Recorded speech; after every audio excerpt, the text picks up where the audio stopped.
வணக்கம் உறவுகளை, சற்று முன் கிடைக்கப்பெற்ற ஒரு மிக மிக முக்கியமான செய்தி ஒன்று வெளியாகியிருக்கிறது. வீடியோவை தொடர்ந்து முழுமையாக பாருங்கள். புதிய பார்வையாளர்கள் நமது சேனலுக்கு மறக்காமல் ஒரு சப்ஸ்கிரைப் மட்டும் பண்ணிடுங்க.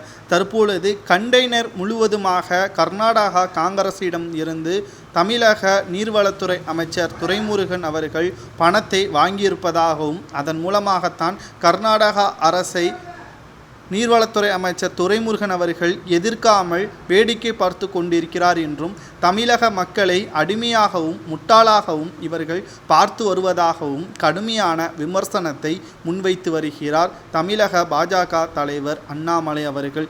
தமிழகத்தை பொறுத்தளவிற்கு திராவிட முன்னேற்றக் கழகம் எதிலிருந்து எல்லாம் பணத்தை சம்பாதிக்க முடியுமோ அனைத்தையும் திமுக அரசு செயல்படுத்தப்பட்டு வருகிறது. கர்நாடகாவிற்கும் தமிழகத்திற்கும் நீர் பிரச்சனை அதிக அளவில் 100 ஆண்டுகளுக்கு மேலாக நடந்து கொண்டிருக்கிறது. ஆனால் தற்பொழுது திமுகவிற்கு நண்பரான கட்சிதான் காங்கிரஸ், கூட்டணி கட்சி தான் காங்கிரஸ். ஆனால் உச்சநீதிமன்றத்தில் வழக்கு தொடர்வதற்கும் நாங்கள் தயாராக இருக்கிறோம் என்று காங்கிரஸ் கூறுவது எந்த விதத்தில் நியாயம்? தமிழக மக்களின் நலனுக்காக கூட்டணி வைக்கிறோம் என்று திமுக கூறுகிறது என்றால், கர்நாடகாவில் இருந்து எதற்காக இன்று வரை தண்ணீரை திறக்க முடியாமல், தற்பொழுது தமிழக மக்களுக்கு நன்மை செய்ய முடியாமல் திமுகவிற்கு ஏன் இவ்வளவு அமைதியான வேடிக்கை?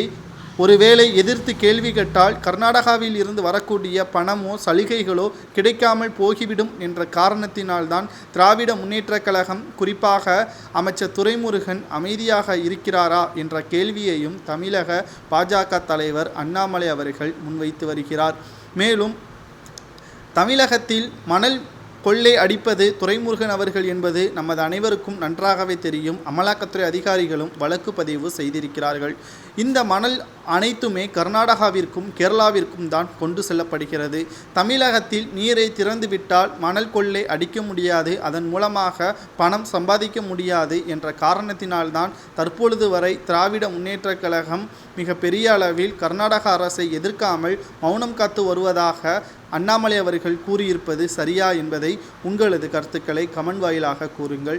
அது மட்டுமல்ல, திராவிட முன்னேற்றக் கழகத்தின் ஆட்சியில் பல ஊழல்களும், கஞ்சா, போதை, கடத்தல், கள்ளச்சாராயம், கொலை, கொள்ளை சம்பவங்கள், சட்ட ஒழுங்கு சீர்கேடு தமிழகத்தில் 2021 சட்டமன்ற தேர்தலுக்கு பிறகுதான் அதிக அளவில் தமிழகத்தில் மோசமான சூழ்நிலையாக மாறியிருப்பதாகவும் அண்ணாமலை அவர்கள் தெரிவித்திருப்பதை பற்றியும் உங்களது கருத்துக்களை மறக்காமல் கமெண்ட் வாயிலாக கூறுங்கள்.